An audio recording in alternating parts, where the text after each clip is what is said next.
Esporte na TV está de volta e vamos começar falando do Clube Esportivo, que na última segunda-feira, jogando pela quarta rodada da divisão de acesso, empatou mais uma, jogando dentro de casa, pelo placar de 1-1 contra o Brasil de Farroupilha. Mais uma vez o filme se repetiu, o Esportivo até saiu vencendo novamente, terminou o primeiro tempo vencendo pelo placar de 1-0, no segundo tempo parece que deu um branco na equipe do Esportivo, se retrancou, não conseguiu mais jogar, e aí de tanto forçar, a equipe do Brasil de Farroupilha conseguiu fazer o gol numa bola alçada na área, o goleiro Adilson saiu mal, a zaga se atrapalhou, enfim, o Brasil fez 1-1. O que fica, né, que o Esportivo está com 3 pontos de 12 disputados e jogou 3 partidas dentro da sua casa. Agora sai para jogar contra o Glória amanhã em Vacaria e no próximo domingo joga novamente fora contra a equipe do Tupi de Criciúmal. Aí fica, né, tem que vir pontos dessas partidas.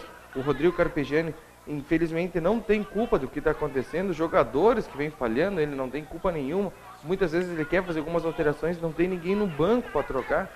E a direção tem que se mexer, tem que contratar, porque senão fica complicado até em termos de classificação para a segunda fase. Lembrando que de 8 equipes, 5 se classificam para a disputa da segunda fase. Então vamos ficar na torcida aí que logo o Esportivo anuncie contratações. Mas ainda falando do jogo entre Esportivo e Brasil, ao término nós conversamos com o Christian de Souza, que é aqui de Bento Gonçalves mas que treina a equipe do Brasil de Farroupilha. Tentou propor o jogo desde o início, né? Nós construímos, martelamos, tivemos a posse de bola e jogo muito parelho, né? Como está sendo a segunda divisão. E a gente, pelas circunstâncias da partida, né, o empate não fica de todo mal. E o autor do gol do Clube Esportivo e capitão também da equipe, o Baggio, faz a avaliação da partida e reclama da arbitragem. A indignação maior é, a gente assume as responsabilidades, mas a indignação maior é essa arbitragem que está vindo nos nossos jogos, né? Não tirando o foco do nosso time, que a gente sabe que às vezes toma gols besta, né, como tomou hoje, mas a arbitragem já vem mal intencionada, é impossível. Se foi aquele ato do ano passado, né, do racismo, que a arbitragem já vem aqui na questão de complicar o nosso jogo, né, e foi nítido no jogo de hoje. Eles não davam a falta em cima de nós, zagueiros, os atacantes deles toda hora, né, batendo e dando, e depois que saiu o gol eles começaram a marcar falta, então é difícil jogar assim. E o técnico, né, Rodrigo Carpegiani, ao termo da partida bastante triste, né, com o filme se repetindo, com o empate dentro de casa novamente, faz a avaliação da partida. Então, primeiro tempo, quando estava 0-0, nós criamos alguma oportunidade, a outra equipe também criou, mas tentávamos jogar, né? A gente tentava jogar, jogava, meus meios jogavam, até saiu, no segundo tempo o Johnny saiu porque sentiu uma lesão, tivemos que fazer uma substituição. E aí depois que fizemos gol no segundo tempo, eu falei, foi comentado no vestiário que não adiantava pregar as pernas aqui atrás, porque em uma hora podia ser que eles iam acabar fazendo. Né? Então, e acabou repetindo esse filme. Né? Repetindo, a principal jogada deles era uma bola aérea, somente a bola aérea com o Anderson, com o Juiz. E nós fizemos muita falta na entrada da área, muito escanteio, e quando nós tínhamos a posse de bola, ninguém tinha iniciativa para se jogar, ninguém jogava, aí a bola batia e voltava, não dava tempo de nós respirar, não dava tempo de sair. Aí uma fatalidade, uma bola alçada na área, bola totalmente controlada e acabamos falhando e tomando gol. E aí a partir dali de novo, né, aos 43 minutos, no final do jogo, o que eu te disse, o mais importante era vencer, independente do jeito que ia jogar, queríamos vencer, para dar uma tranquilidade, aliviar um pouco essa pressão. E também ele fala do jogo importantíssimo contra a equipe do Glória, fala da dificuldade que tem esse jogo e, claro, né, que o Esportivo precisa vencer amanhã em Vacaria.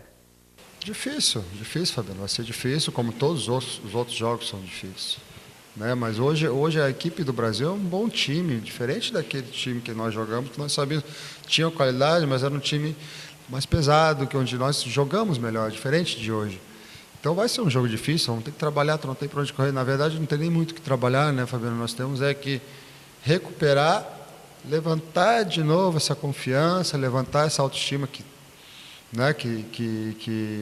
termina hoje, termina agora depois do jogo, que amanhã já vamos mudar esse semblante, para que a gente consiga ir a Vacaria e buscar a vitória que a gente tanto precisa. E além do jogo, né, que aconteceu na segunda-feira à noite entre Esportivo e Brasil de Farroupilha, teve outra atração na Montanha dos Vinhedos. Paulo César Carpegiani, o pai do técnico do Esportivo, esteve acompanhando a partida e ao término conversamos com ele que ele fez uma breve avaliação aí do trabalho do seu filho aqui no Clube Esportivo. Olha, é difícil porque eu não sei a característica dos jogadores. Para mim fica muito difícil. Se quer, eu conheço, mas talvez até por um cansaço.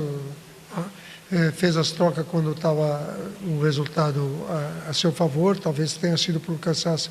Então, para mim, avaliar fica muito difícil, porque eu não conheço a característica dos jogadores, o nome sequer dos jogadores eu conheço, então fazer esse tipo de avaliação é muito difícil. O Esportivo tem jogo decisivo amanhã em Vacaria contra a equipe do Glória, mas além desse jogo, vamos conferir a 5ª rodada completa da divisão de acesso. Glória contra o Esportivo, Brasil de Farroupilha contra Panambi, Santo Ângelo contra São Luís e Tupi contra Nova Prata. Pelo grupo B, Guarani de Venâncio Aires contra São Gabriel, Rio Grandense contra Pelotas e Santa Cruz contra a equipe do Rio Grande. Um fato curioso, né, para encerrar a divisão de acesso, é a equipe do Santo Ângelo, que quase entrou em greve ontem contra seu presidente devido aos salários atrasados, e parece que a renda desse jogo que vai acontecer hoje à noite será dividida entre os jogadores para ir dar uma sustentação, pelo menos um pouquinho do salário que está muito atrasado. Mais uma equipe aí atrasando o salário, a equipe do Santo Ângelo. Pelo Campeonato Gaúcho da primeira divisão, rodada somente no final de semana, tudo fica para o jogo entre Emelec e Inter pela Libertadores hoje à noite. Pelo BGF, na última sexta-feira, fez seu primeiro amistoso, venceu pelo placar de 6-3 a equipe da CBF Sub-20 e anunciou a sua participação na primeira Copa Metro Serra, onde 4 equipes farão essa competição pela primeira vez, né, se reunindo aí. É uma forma também do Vander avaliar e fazer aí continuidade à sua pré-temporada. Vamos conferir como serão os dias e os locais dessa Copa. Dia 25 de março em Guaíba, a Fusca contra a União e Guaíba contra a BGF. Dia 28/3 em Cachoeirinha, União contra a Guaíba, a Fusca contra a BGF. Dia 1º de abril aqui em Bento Gonçalves, Guaíba contra a Fusca e BGF contra a União. E no dia 4 de abril, a grande final em Nova Petrópolis. O primeiro enfrenta o quarto e o segundo enfrenta o terceiro. Vamos torcer que o BGF possa se sagrar campeão dessa competição. Ainda sobre o BGF, vamos falar da dificuldade que tem a equipe aos seus treinamentos. O BGF manda seus jogos no ginásio municipal, porém não está conseguindo treinar lá devido ao Bento Vôlei estar jogando a Superliga B. Dificuldade é enorme, segundo o Vander, né? Já nós vamos conferir a entrevista do que ele fala disso, mas, na minha opinião, o que deveria ser é aquele ginásio de alto rendimento, está mais na hora de sair do papel e acontecer. Bento Vôlei e a equipe do BGF, 2 equipes que disputam competições, né, estaduais e até brasileira, não podemos ficar num ginásio só. O BGF está com essas dificuldades, treinando em outros ginásios, enquanto o Bento Vôlei está, né, em plena disputa da Superliga B e necessita também do ginásio. Então, o que teremos é que é a construção de um novo ginásio. E nós lá na sexta-feira, após o jogo entre BGF e CBF, conversamos com o Vander, que ele fala dessa dificuldade em não treinar no ginásio municipal. Muito grande, muito grande. Eu confesso que eu tenho uma dificuldade. O secretário, né, o Gustavo, juntamente com o nosso prefeito, ele colocou à nossa disposição a Made Center, né, a gente não pode fugir disso, colocou o SESI também, né, mas não é igual está dentro de casa, né? Infelizmente, a gente foi prejudicado, né? Eu deixo bem claro porque a gente foi prejudicado. Eles estão nos apoiando da maneira que eles podem, mas mais para frente a gente tem que rever essas coisas porque é um time de Bento Gonçalves, né? Então a gente precisa rever certas coisas. Mas eu tenho um grupo inteligente, uma diretoria inteligente e a gente sempre procura soluções. É isso que a gente está fazendo. A dificuldade é muito, a gente foi prejudicado, né? Mas a gente está com auxílio do secretário e mais algumas pessoas tentando sair disso. Tomara que o trabalho não seja o pagador disso tudo, né? Que a gente consiga os resultados lá na frente. Então vamos ser inteligentes, vamos fazer da melhor maneira possível. E pela equipe do Bento Vôlei, já está em pleno movimento e buscando aprimoramento para o jogo de amanhã, aqui em Bento Gonçalves, contra a equipe do Brasil. Esse jogo era para acontecer hoje em Brasília, mas a equipe lá da cidade de Brasília não quis disputar lá, quis fazer os 2 jogos aqui em Bento Gonçalves, então joga quinta né, a partida de ida, e sábado a partida da volta, ambas aqui em Bento Gonçalves, no ginásio municipal, às 20 horas. Se necessário, do terceiro jogo, se tiver uma vitória para o Bento Vôlei e uma vitória para o Brasília, o jogo que decide será no domingo, também em Bento Gonçalves. Fica aqui, acho eu, provavelmente o Bento Vôlei já decida nos 2 jogos, vença, né, na quinta e também no sábado, jogando dentro de casa, com o apoio da torcida, sem dúvida nenhuma, o Bento Vôlei é muito forte. E nós conversamos com o Rabelo, que ele fala desse confronto contra a equipe do Brasília. E eles também, depois disso, entrou mais um menino lá, mais um ponteiro, que deu uma encorpada no time deles. E acredito que eles tenham subido de produção também, assim como nós crescemos durante o campeonato. Mas tenho certeza que vai ser um jogo duro lá. Não esperamos facilidades, não. Mas temos certeza também da nossa qualidade para vencer o jogo. Os jogos das quartas de finais acontecem os 2 dentro do Bento Gonçalves. Já os das semifinais não está definido ainda nem o local, nem as datas. Vamos primeiro aí torcer para o Bento Vôlei passar para as semifinais e depois divulgaremos como serão os locais e também a data dos jogos. Pelo Muay Thai, Jusemar Noskovski, lutador, né, atleta da Garra Team, sagrou-se bicampeão de Muay Thai lá na Tailândia, mais uma vez foi para a Tailândia e trouxe o cinturão para Bento Gonçalves. Venceu na final o armênio, e ainda ele não chegou aqui em Bento Gonçalves, né, para comemorar o título junto com a sua equipe. Outro atleta de Bento que esteve disputando o Mundial foi Rafael Sanzon, ficou na 3ª colocação. Mas parabéns aos 2 atletas, principalmente ao Jusemar e, claro, a Garra Team, Eduardo Veríssimo, aí, que vem fazendo um ótimo trabalho. E assim que o Jusemar chegar aqui em Bento Gonçalves, vamos trazer mais novidades desse título que ele conquistou lá na Tailândia.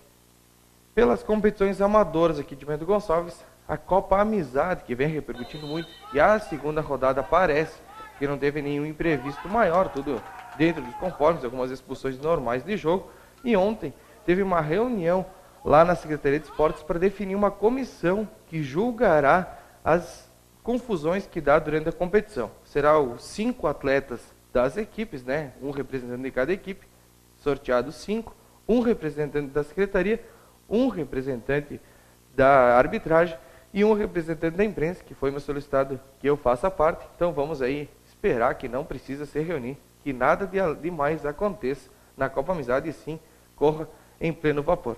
Vale mais uma vez o destaque, né? As 4 equipes 100% na competição, que são até Cubanos, 8 da Graciema, É Demais e a equipe do Missioneiros, são as 4 equipes 100% até aqui na Copa Amizade. Sábado continua a 3ª rodada, em mais 14 campos, e no nosso programa de sexta-feira vamos repercutir bastante a Copa Amizade. Para encerrar, Libertadores do Nordeste. No próximo final de semana inicia essa competição. Sábado, né, o campeão Ferroviário fará a abertura em Nova Pado e o representante aqui do Bento Gonçalves, Barracão, joga em casa no próximo domingo contra a equipe do Delim Brasil, de Nova Petrópolis, lá no Barracão. Que fica dessa competição é o que nós vinha falando há muito tempo atrás, a questão dos vínculos. Atletas não podendo escolher em qual equipe quiser jogar, as equipes têm que liberar esses atletas, umas equipes estão barrando, os presidentes na reunião se comprometeram em liberar todos os atletas que viessem pedir a liberação, mas sabemos, né, que não é bem assim.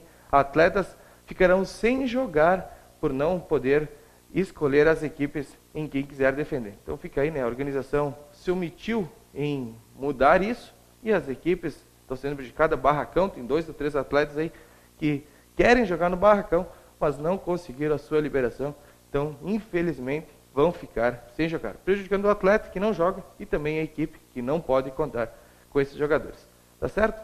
Então, quem quiser mandar e-mail para o nosso programa é esportenatv@atvc.com.br. Quem quiser ver vídeos e notícias, acesse nosso site, que é www.atvc.com.br. E eu volto aqui na sexta-feira, repercutindo, é claro, esse grande jogo entre Esportivo e Glória da Vacaria. Então, bom restinho de semana a todos e até sexta-feira.